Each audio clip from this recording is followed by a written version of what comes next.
What's up, everybody? Rothstein here, Betting Public Sports Show. I'm your beloved host, Fame Rothstein, a.k.a. Michael Snackson, a.k.a. Bay Old Wolf, a.k.a. Hacksaw Jim Thuggin, a.k.a. Yves St. Croissant. Today's Tuesday, December 9th, 2025. Make sure you like and subscribe to the video. Leave comments, share video, because we don't just give sports betting tips and information. Do a bunch of things on here, So, multifaceted channel. All right. And multi-entertainment channel. But we did give 6 quarterbacks Sunday. 3 black, 3 white. Both went 2-2 on the props. But the black quarterbacks won more money because Shedeur Sanders, 2 touchdown passes for plus 245 was just, even, you've got to put that. You've got to, because he's going to throw it. He's not a running quarterback. All 3 of Deion's sons, God love them. But damn, none of them just got dad's breakaway speed nor closing speed. Like, damn, man. But Shedeur did score 3 touchdowns, and who else did? The Green Bay quarterback. I'm sorry, Jordan Love. He scored 2 as well. Lamar should have scored 2. That play with Isaiah Likely there, that's gonna go down. That's kind of what we're talking about today a little bit. And then the white quarterbacks, Burrow and Stafford. Burrow to get 2, Stafford to get 3. Both of them easily did that. And then I guess Baker, Baker usually shows up. This week he did not. But he goes out and does it next week, no matter who it is and where.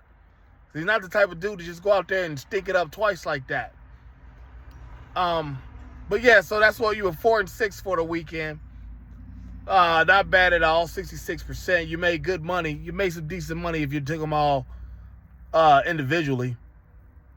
And round, you should have done decently.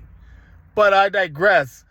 Because like I said, the Isaiah Likely play, it's kind of what I want to talk about, because when I was a kid, I used to hear the OG say, 2 things I ain't ever seen: a UFO and a hoe that won't go. Now it's 3 things I've never seen. Well, 4. 5. Never seen a genie put back in a bottle. I've never seen a bell unrung. And I've never seen toothpaste put back in a tube. But that's about to happen with sports betting.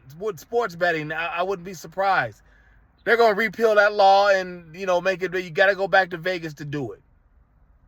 Because these apps are corrupting the athletes. It's just too easy to get it, I don't know if these guys are, first of all, look, the betting on apps. I don't know if these guys are using, the guys who've been called electronically, I don't know if you're using a burner phone or not. Or, you got a buddy who's got a phone and got all the apps and all that shit.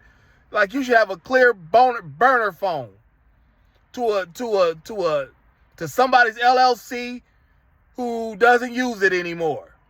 Doesn't use the LLC at all. I don't know what y'all doing, like how you getting called electronically like that. But then some of these plays that y'all doing, you seen Jonte Porter. And you seen the stuff with, was that Rozier in the NBA got jammed up? I saw somebody who was talking about, all that stuff back in, when it first broke out about the NBA. I forgot who it was, and I do apologize. Wish I could give you credit. But it said something like, the sports betting, the prop should only be allowed for like the top line star players in each game. You know, you got guys like Rozier and Jonte Porter from the Raptors last season or the season before. You know, his brother's Michael Porter Jr., pretty decent-sized B-level player. But, you know, neither of those guys are a top-line, A-list player. You know, you're talking about your LeBrons, KDs, your Currys, you know, your Jimmy Butlers, you know, all those type of players. You know, Joker, you know, A-list, clear A-list players. Wemby. You know, you're betting on Jonte Porter, you're an asshole. Like, you got a gambling problem, and he's going to be easy to catch because too much money comes on him. They know something's happening. You know what I'm saying? Then you just seen the football player, the college football player last week. Caught the pass. You know, he out in front of the defense about, good 3 yards. He shouldn't get walked down. Dude might jump on him and dive on him late at the end zone, but the runner just ran out of bounds in the third quarter while his team is down by 2 touchdowns already or 13 points. Like, what the hell's that? Don't make it obvious.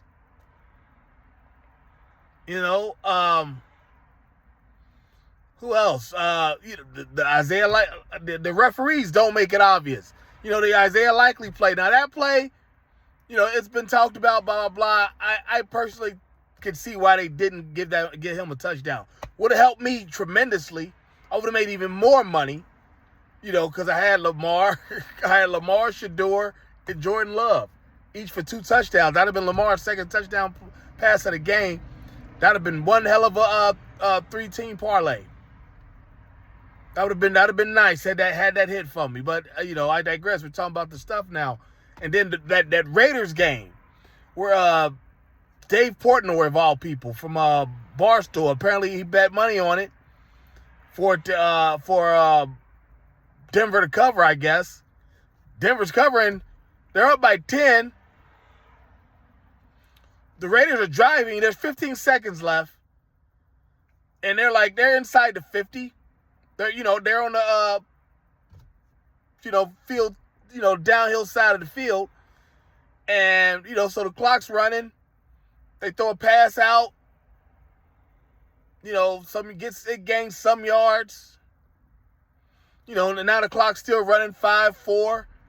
And the Denver defensive back gets charged with delay a game in a game where he's winning by 2 scores. They were not going to come back. This game was a formality. They were clearly not going to come back to win it, the Raiders. The only thing that mattered, and I think even when the announcer said something about it, it's like the only thing that mattered was the over-under in total. And it just appears that, that somebody on that reffing crew had either Denver to cover under 10, get it within a touchdown, because I think it was Denver 8.5. Like I said, they were winning by 10. Delay a game, with all over yardage, everything. It was enough for, give them enough to get a field goal opportunity. And they did it. And people are saying that game was totally rigged because, for one, who's going that hard in a game that they're not going to win in the last 15 seconds? Pete Carroll, usually, football's a tough sport. People, haul off in the, they peel off in those waning seconds when the game's not in doubt. They wane off in those waning seconds. Pete Carroll still making his team go hard. And, the ref called that penalty, as a referee, a certified referee. And I was at a clinic that was done by 2 NFL referees. They go back, sometimes they go back to their local associations, the NFL referees, and say hi, glad hand, and all that shit, and, give a clinic or whatever. I was at a clinic, and one of those 2 NFL referees told us, he's like, what would have been that type of play? A disruptor. It's not affecting the play, and it damn sure not going to affect the outcome. And there's just a few seconds left. Just get off the field. You're able to call that a disruptor, and they urge us to not call disruptors. But no, they did that. And so, like, that's what I'm saying. Like, they're not even making it obvious. Emmanuel Clase, the Indians pitcher. That's what I'm saying. And you guys are getting involved in criminal shit when you do this. Like, you're disrespecting the own self-discipline you had to get to the pros, the big leagues, the Major League Baseball and NFL and Division I college football, for that matter. Because you're getting a little money from NIL sometime. And, the various sports, the NBA, all that stuff, college basketball, all that stuff, like, y'all jumping right into real serious criminal activity. You ain't even doing intro to criminal bullshit, like a disorderly conduct or, public urination or something like that. Public intoxication. No, y'all going right to federal shit. Like, what the hell? Like, do you not realize the dumb shit y'all doing is easy for y'all to catch? Emmanuel Clase, all of a sudden, everybody for the next 5 zip codes, or next 5 area codes, they bet that you will throw a ball on the second pitch of the inning. Like that's easy to catch. What are y'all doing?